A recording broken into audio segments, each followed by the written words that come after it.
Good morning guys. तो आज का कोर्स कोड है आपका CHE09 बायोकेमिस्ट्री। जिन्होंने ले रखा है CHE09, आज मैं उनको जो है वो पढ़ाऊँगी। और ये जो कोर्स कोड है वो बैचलर ऑफ साइंस के लिए है और इसमें मैं गोली बाबा वाली बुक का यूज़ कर रही हूँ। तो चलो हम स्टार्ट करते हैं। थोड़ा बहुत मैं बताऊंगी आपको इसके बारे में कि टॉपिक कौन कौन से हैं। ब्लॉक 1 में है बायोमॉलिक्यूल्स, जो और यूनिट 1 में है cell structure and function, unit 2 में है कार्बोहाइड्रेट्स, 3 में लिपिड्स, 4th में न्यूक्लिक एसिड। ब्लॉक 2 में है बायोमॉलिक्यूल्स, यूनिट 1 में है प्रोटीन्स, यूनिट 2 में है इंजाइम, यूनिट 3 में है vitamins, coenzyme and minerals. Block 3 में बायो एनर्जेटिक्स एंड मेटाबॉलिज्म।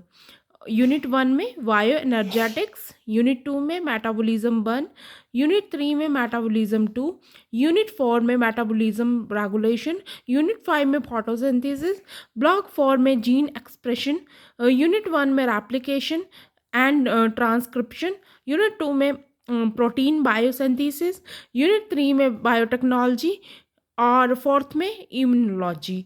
तो ये सारी जो है यूनिट्स और ब्लॉक्स हैं आपके। इसमें जो है वैसे जो इग्नू वाले बुक्स देते हैं वो 4 बुक्स हैं, पर मेरे पास तो वो अब बुक्स हैं नहीं, क्योंकि मैंने बहुत पहले पास आउट किया है। तो मेरे पास ये हेल्प बुक है गुली बाबा का। लेकिन हाँ, अगर आपके पास जो है वो बुक्स हैं इग्नू की, तो आप उससे भी स्टडी कर सकते हैं, क्योंकि इग्नू का जो कंटेंट है वो भी अच्छा होता है। तो उससे भी आप टर्मिनल क्वेश्चन, SCQ वगैरह देख सकते हैं। तो अब बात करूँगी मैं कि चैप्टर कितने हैं। इसमें 16 चैप्टर्स हैं। तो हाँ, जो बच्चे इस बार टर्मिनल एग्जामिनेशन में अपेयर हो रहे हैं, स्पेशली CHE09 के लिए, तो मैं मेन क्वेश्चन बता देती हूँ आपको। तो देखिए, what do you mean by cell, explain the biological composition the cell. ऐसे भी पूछ सकते हैं और ऐसे भी। Write a short note on cell theory. जून 2015 में भी ये क्वेश्चन जो है पूछा गया है। और हाँ, सेल थ्योरी जो है, जो बायोलॉजी स्टूडेंट रहे हैं +1 +2 में, उनको तो सेल थ्योरी उन्होंने +1 में पढ़ी होगी। और इसमें बात करते हैं क्वेश्चन 2 की। तो classify the cell based on the degree of complexity of the cell organization and give any four difference between prokaryotics and eukaryotics। Pro मतलब क्या और यू मतलब ट्रू न्यूक्लियस है जिनमें, प्रोकैरियोटिक जिनमें ट्रू न्यूक्लियस नहीं है। तो ये यूकैरियोटिक, प्रोकैरियोटिक आपने +1 में पढ़े होंगे बायोलॉजी में। अभी मैं आपको सिर्फ मेन जो क्वेश्चन है वो बता रही हूँ, क्योंकि मुझे पता है टाइम कम है, इसलिए मैं आपको मेन चीज़ें ही या क्वेश्चंस बता रही हूँ। और हाँ, और ध्यान दे स्टूडेंट, ये बायोकेमिस्ट्री है, तो बायोकेमिस्ट्री में डायग्राम्स की बहुत इंपॉर्टेंस है, क्योंकि विदाउट डायग्राम्स आपको अच्छे मार्क्स नहीं मिलेंगे। और हाँ, स्टूडेंट्स बोलते हैं कि हमसे बहुत अच्छे से डायग्राम नहीं बनता, तो ध्यान दें स्टूडेंट्स कि neat and clean diagram draw करें। अगर नीट एंड क्लीन नहीं होगा आपका डायग्राम और एग्जामिनर को समझ ही नहीं आ रहा कि आपने क्या बनाया है, और कई बच्चे क्या करते हैं, डायग्राम तो बनाते हैं लेकिन लिखते ही नहीं है उसमें कि क्या क्या चीज़ें हैं। जैसे अब ये जो डायग्राम है, इसमें देखो इन्होंने कितना अच्छा इसको बनाया है और पूरा लिखा है कि ये सेल वॉल है, प्लाज्मा मेम्ब्रेन है, तो ये क्रोमोसोम है। तो आपने भी बिल्कुल साफ सुथरा डायग्राम बनाना है और सारी चीज़ें उसमें मेंशन करनी है। तो और थ्योरी के साथ डायग्राम भी आपने जरूर ड्रॉ करना है, अगर वो 5 मार्क्स का क्वेश्चन पूछा गया है आपसे। और अटेम्पटेशन पे आपने बहुत ज़्यादा ध्यान देना है। और हाँ, बच्चे बोलते हैं कि हेडिंग्स को हम कैसे लिखें, तो हेडिंग्स आपने ब्लैक पेन से लिखनी है, अच्छे से बना के लिखें, ताकि क्रिएटिव लगे आपका पेपर, एग्जामिनर आपको अच्छे मार्क्स दे। तो ये भी देखो, describe the eukaryotic cell with figures. अगर अगर आपसे पूछा गया कि फिगर्स के साथ, तो ये देखो, ये फिगर्स ऐसे बनानी है आपने, नीट एंड क्लीन, एंड एक एक चीज़ लिखनी है फिगर्स में, बिल्कुल एक एक चीज़। और हाँ, जैसे देखो, बायोकेमिस्ट्री में क्या होते हैं, बॉन्ड्स, कई बॉन्ड्स वाले स्ट्रक्चर भी होते हैं, तो ये भी आपने ड्रॉ करने हैं। ऐसा नहीं है कि आप उनको जो है ड्रॉ ही ना करें और वहाँ आप बोलें कि बाद में, एग्ज़ाम के बाद में जब रिज़ल्ट आए तो बोले कि हमारे तो यार मार्क्स ही नहीं आए। तो ये चीज़ें आपने अवॉइड करनी है थोड़ी, कि डायग्राम नहीं बनाना वगैरह, ये जो चीज़ें हैं वो ऐसा नहीं करना है आपने, बिल्कुल डायग्राम बनाने हैं। और अगर हेडिंग्स हैं, ये सब हेडिंग्स हैं, वो भी पूरी लिखनी है। जैसे ये देखो, न्यूक्लियस, न्यूक्लियस के बारे में लिखा गया है। जैसे आपसे 2 मार्क्स का क्वेश्चन अराइज होता है न्यूक्लियस के लिए, गोल्गी बॉडीज़ के लिए, एंडोप्लाज्मिक रेटिकुलम के लिए, तो ये सारी चीज़ें आपने, और हाँ ड्रॉ भी कर सकते हैं। ऐसा कुछ नहीं है कि अगर आपको स्ट्रक्चर आता है तो वेल एंड गुड, आप ड्रॉ कीजिए उसे। लाइवोसोम्स पूछे गए हैं, जैसे माइक्रोकॉन्ट्रिया, ये भी बहुत इम्पॉर्टेंट क्वेश्चन है, ये आपने +1 की बायोलॉजी में भी ज़रूर पढ़ा होगा ये चीज़। ये देखो, ये डायग्राम कितने अच्छे ड्रॉ किए गए हैं इस बुक में। और ये क्वेश्चन भी इम्पॉर्टेंट है, explain the method for fractional of subcellular organelles. इसको ऐसे भी पूछ सकते हैं और ऐसे भी, name the method used for fractional of subcellular organelles, explain the principle of this method, ऐसे भी पूछ सकते हैं। और देखो, ये जो आपकी जो बायोकेमिस्ट्री है, इसमें फिलिंग इन द ब्लैंक्स भी बहुत बार पूछे जाते हैं और ट्रू फॉल्स भी पूछे जाते हैं।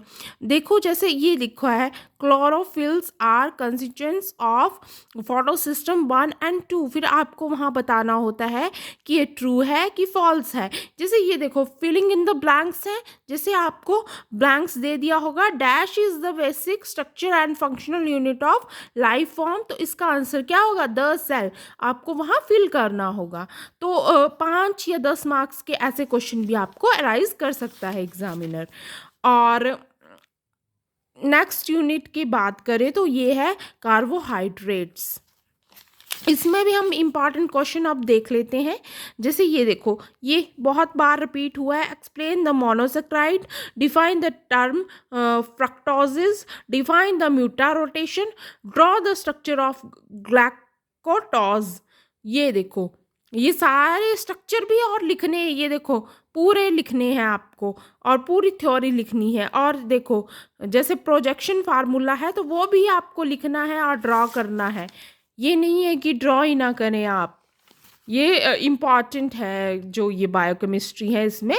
और जैसे देखो, DL कॉन्फ़िगरेशनल नोटेशंस वगैरह हैं, ये भी आपने लिखनी है।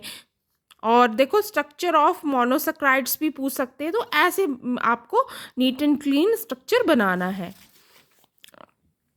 और ये इस जैसे ये देखो, एस्ट्रिफिकेशन पूछा हुआ है, तो साथ में इसके स्ट्रक्चर भी आपको ड्रॉ करना है। मैं इसको मैं वैसे तो डिटेल में करवाऊंगी ये जो है आपका बायोकेमिस्ट्री, लेकिन अभी मैं आपको मेन क्वेश्चन बता रही हूँ। Explain the disaccharides and briefly discuss its type, write the structure of maltose, write the structure of lactose, write the structure of sucrose। ये देखो, सारे क्वेश्चन ये दिसंबर 2015 में आए हैं, सारे question.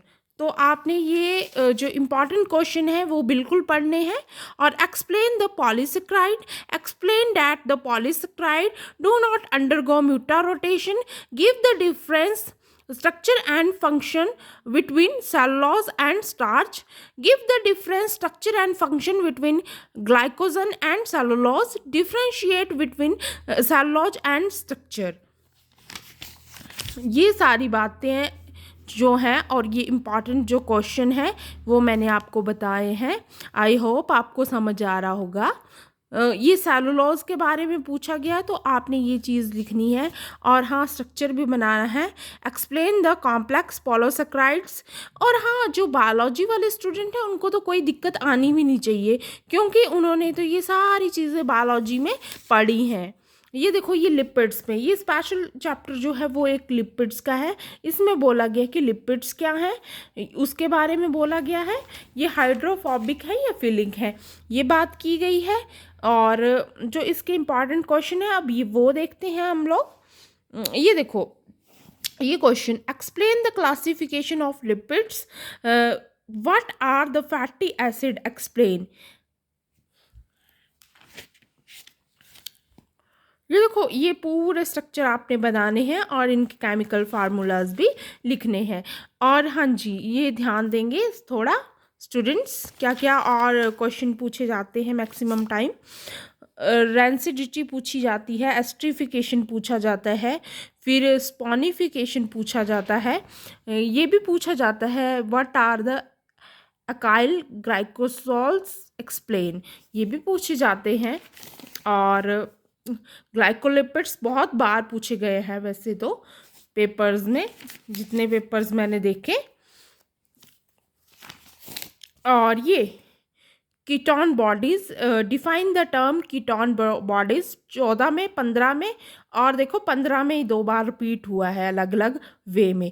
What are the ketone bodies, under what condition are these formed, the level of ketone body is very small under normal condition, what it increased sharply under starvation condition, explained, दिसंबर 2015 में।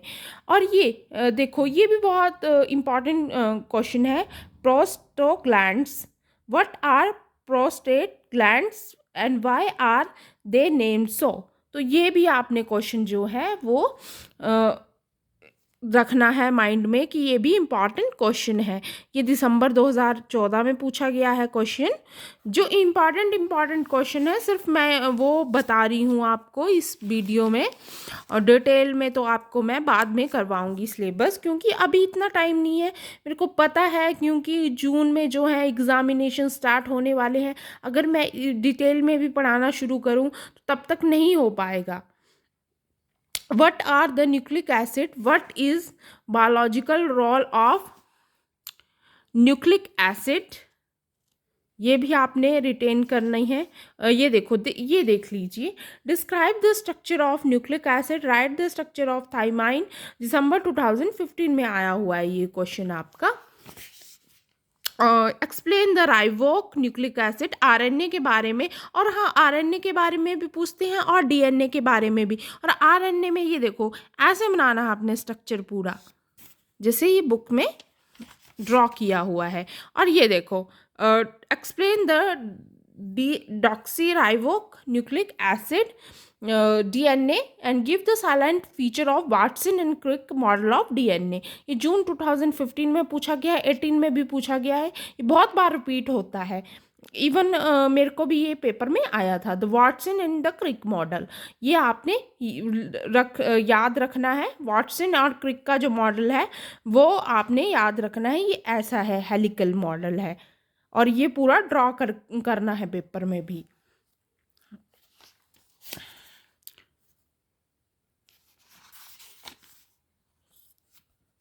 ये replication of DNA अगर आपसे पूछता है, वो examiner पूछता है, अगर explain the replication of DNA, तो आप इसमें ऐसा स्ट्रक्चर बनाएंगे। वाटसन एंड क्रिक का अलग से है मॉडल, और रेप्लिकेशन ऑफ डीएनए का अलग से एक स्ट्रक्चर है बनेगा। 5th चैप्टर बात करेंगे प्रोटीन्स की। तो प्रोटीन्स में देखते हैं अब क्या क्या इंपॉर्टेंट क्वेश्चन रहते हैं हमारे। जैसे ये भी वैसे तो इम्पॉर्टेंट है, what is biological significance of protein. ये तो खैर आपको पता होना चाहिए, ये बहुत बेसिक क्वेश्चन है। और ये, हाँ, ये सबसे जो इम्पॉर्टेंट क्वेश्चन है इस यूनिट का वो ये है, what are the acid base properties of amino acid. What type of amino acid are responsible for the acid, base, behavior of proteins. Give an example of each type. Define the term zwitterine. zwitterine क्या है?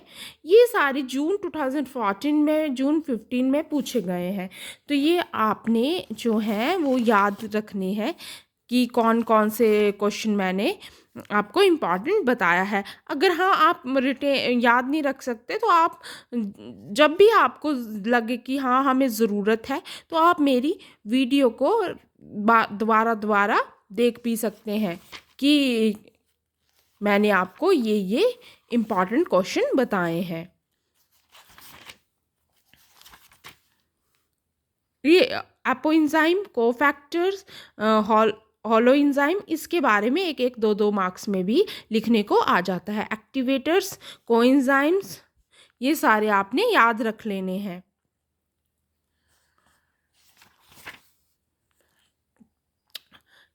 और ये भी वैसे तो important है। Discuss the principle underlying catalytic power of enzyme, ये भी आपने पूरे डायग्राम भी इसके ड्रॉ करने हैं पेपर में।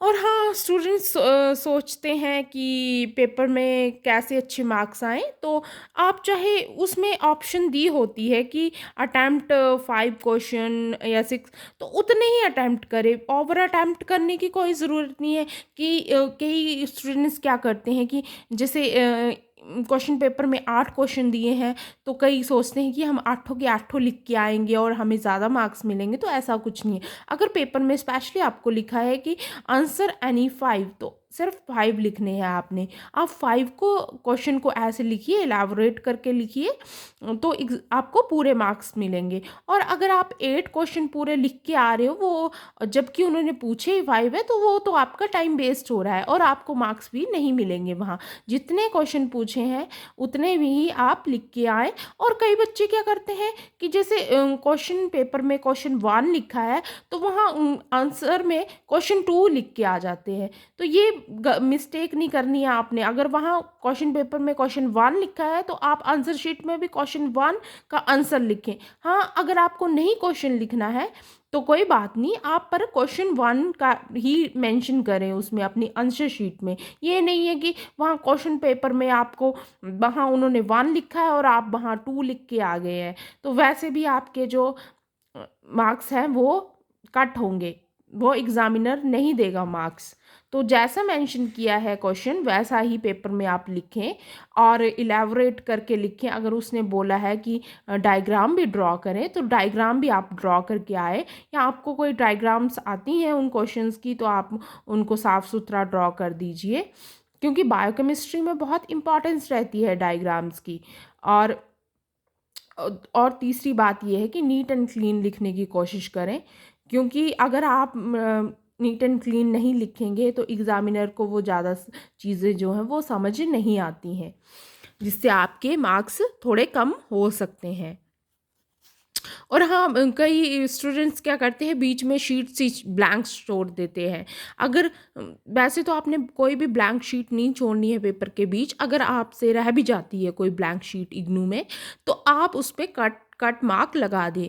और पहले बच्चे क्या करते हैं, जैसे आंसर शीट्स पहले ही मिल जाती हैं इग्नू में, जैसे 10 मिनट पहले मिल गई, तो पहले आपको अगर 10 मिनट पहले आंसर शीट मिल रही है, इसका मतलब है कि आपको इंस्ट्रक्शन पढ़ना है, जो कि बच्चे बिल्कुल नहीं पढ़ते। बस जैसे 10 मिनट पहले भी शीट मिली है तो बस इंस्ट्रक्शन नहीं पढ़ेंगे और डायरेक्ट उसमें लिखना शुरू कर देंगे। तो इंस्ट्रक्शन ज़रूर पढ़िए। आपको स्पेशली 10 मिनट इंस्ट्रक्शन पढ़ने के लिए और वो शीट को फिल करने के लिए मिलते हैं।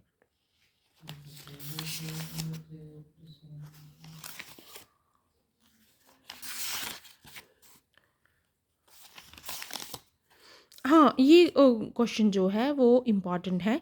Discuss about the enzyme in health sciences. इसमें बोला गया है कि एंजाइम हेल्थ साइंसेज में क्या है। Give 3 example of enzyme that have diagnostic value. Write the disease where these are used. ये दिसंबर 2014 में भी पूछा गया है और दिसंबर 15 में भी, है ना। तो देखो अब अगला जो यूनिट है हमारा वो विटामिन्स का है। लिपिड्स और प्रोटीन्स ख़त्म हुए हमारे, अब लिपिड्स का है।